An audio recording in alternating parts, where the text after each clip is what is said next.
Continuando nuestra cobertura especial de Miss Universo en El Salvador, nos engalanamos con la presencia de Noelia Voigt, que es la representante de Miss USA. Hola Noelia. Hola. Gusto en saludarte. Ay, gracias por tenerme.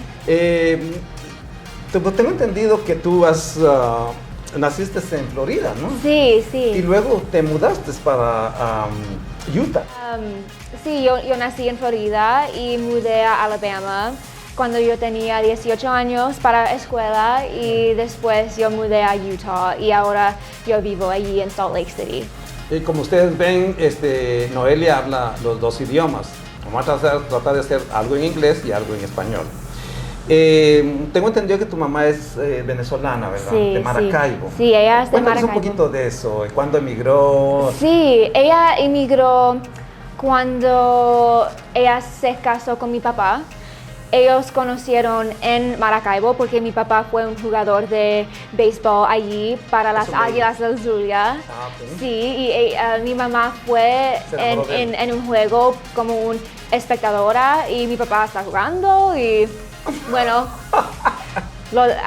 el resto es historia, okay. Pero sí, ellos conocieron ahí y sí, yo fui a Maracaibo cuando yo tenía 5 años. Y después de eso yo fui a Venezuela para visitar Valencia, Puerto La Cruz, Caracas, Isla de Margarita y algunos lugares también. Ok, comenzamos hablando un poquito acerca de tu preparación educativa. ¿Dónde fuiste a la escuela? Sí. ¿Dónde te graduaste? Sí, yo fui a la escuela de estéticos en Alabama, primero para tener mi licencia de estéticos y después yo fui a la escuela para ser una enfermera, pero yo cambié mi path para ser una diseñadora de interiores. Okay. Y eso es lo que estoy haciendo ahorita. Okay. Pero para eso tiene que relacionarse con un poquito de modelaje. Sí. Bueno, cuando estás en ese mundo de certámenes de belleza, hay oportunidades que se pueden modelar, se puede hacer fotógrafos o pasarela, cualquier cosa, pero sí. Okay, let's talk about now. So you went to college? I did. Okay. I haven't finished yet. Okay. Yes. And so did you do? So the Spanish you got it from your mom. Yes. Did you guys talk Spanish at home? Yes. So the funny thing is she would talk to me in Spanish a lot, most of the time, 95% of the time. And the rest of the time, I would always respond to her in English. So I understand Spanish so much better than I'm able to speak it. Of course, casually in conversation, people understand what I'm trying to say. I can speak okay, it's not perfect.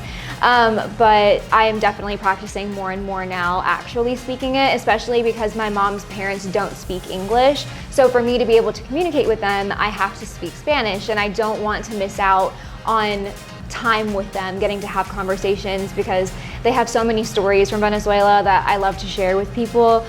My grandpa is, mi abuelito es de Isnotú, en Trujillo, y él tiene tantas historias de José Gregorio Hernández de allí, y sí, I want to be able to share those stories. Do you guys still have family in Venezuela? I do, yes. Okay. I do have family over there still.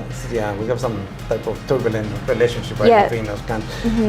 Let's talk about when do you realize that, wait a minute, I can do this. I can be a model, I can be a Miss, and you decide to do it. When was that? I remember actually watching Diana Mendoza win Miss Universe. With my mom and my aunt, we were watching it, and because obviously in Venezuela pageants are a really big deal. Yes. And I remember thinking I want to do that, but I was actually very shy as a child. And I was very afraid to be in front of crowds. I didn't like to speak in front of people. I didn't like to model in front of anybody.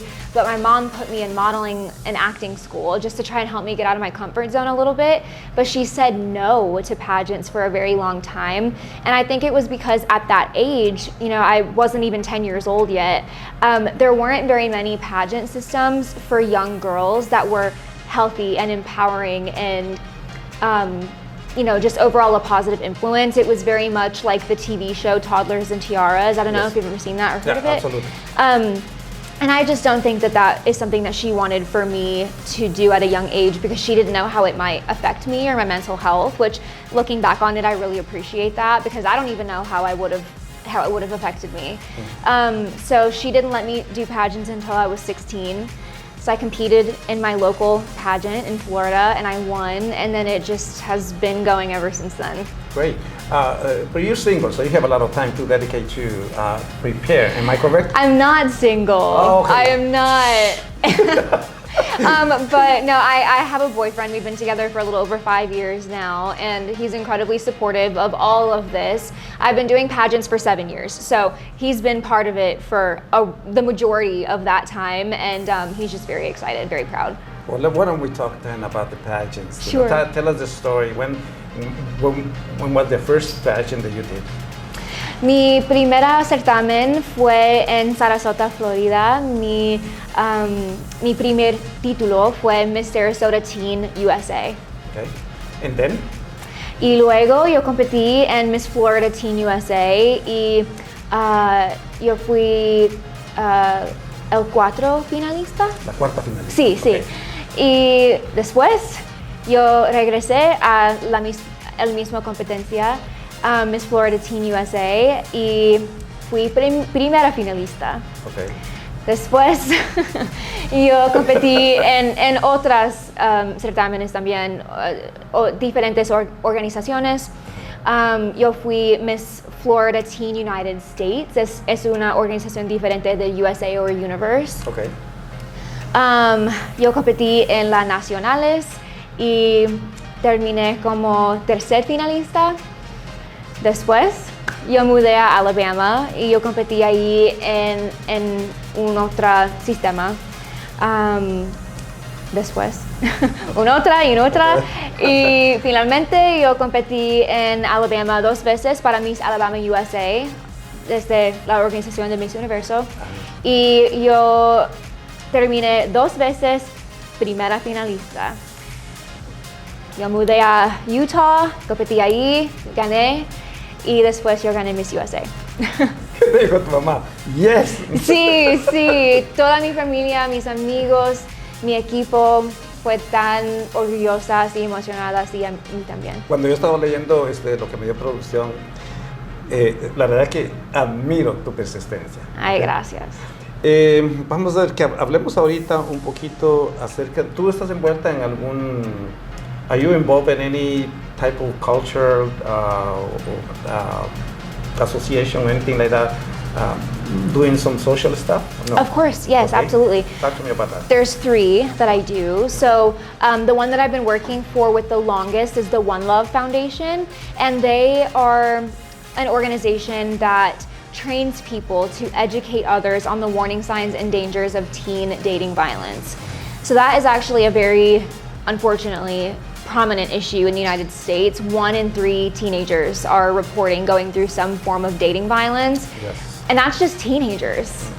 And in Utah, it's an issue as well. So that is something I've been doing for the past 6 years. I have educated over 1,000 students across the nation on that cause. I've also advocated for anti-bullying. I authored a children's book in honor of a 9-year-old girl who took her own life after being bullied in school. So there's no mention, of course, of what happened to her in the book, but she's just the main character. And I hope that with that book, I'm able to kind of continue her legacy, her light, her story, and then prevent that from ever happening again. Unfortunately, it will, but you know, the more I can probably spread that book, I'm hoping to be able to spread that message. And then, of course, with my roots, being a Venezuelan American woman, I also advocate for immigration rights and reform. So my cousin immigrated to the United States just under 2 years ago, and her experience was very difficult. She was put in a facility for 2 weeks, was not allowed to shower, just was not treated very humane. And we ended up getting her to Florida, and she's with my family now, which is wonderful. But seeing my family member go through that was really hard, and I just know that there are thousands of other people that are going through the same thing, if not worse. And so I realized that there is a border crisis. There's so many people trying to enter, and it has to be done correctly. But there needs to be a more streamlined and humane process to help these people, because a lot of them are fleeing for their lives, and they're just trying to search for a better opportunity and the American dream. And we don't need to be trying to hurt these people. We need to be trying to help them. So that is what I am trying to advocate for. Cuéntame or tell me, when you get the notice that the pageant was going to be in El Salvador, what were your feelings about it? I was so excited because I feel that it's been a little while since it's been held in a Latin country. Yes. Right? Well, so here was in 1975, the first time. Right. Yeah. So, but have you been in El Salvador yourself? I never had. Okay. I never had, but I actually learned a lot about El Salvador when I was in high school. We would do projects on different countries in South America, Central America, etc. So when I heard it was here, I was very excited. Of course, when it was announced, I didn't even win Miss Utah yet. So I was excited at the possibility that I might be able to come here. Of course, it was way too soon to even tell, but I'm very grateful and very blessed to be here. I have completely fallen in love with the country of El Salvador. I've been telling all of my friends and family at home, we have to come back here on vacation, because the people, the hospitality, the food, the culture, and everything, just the country as a whole is so wonderful, and I'm so blown away by the warm welcome that we've received and just everything about it. And I also love the story of the country. Just they went through such a hard time for years and years. They had a civil war, and there was so much, violence and things like that, and they've completely turned around. And so I just love to hear a story of that, of people facing adversity and overcoming it, and now they're on the up and up. So I'm very proud of them for that.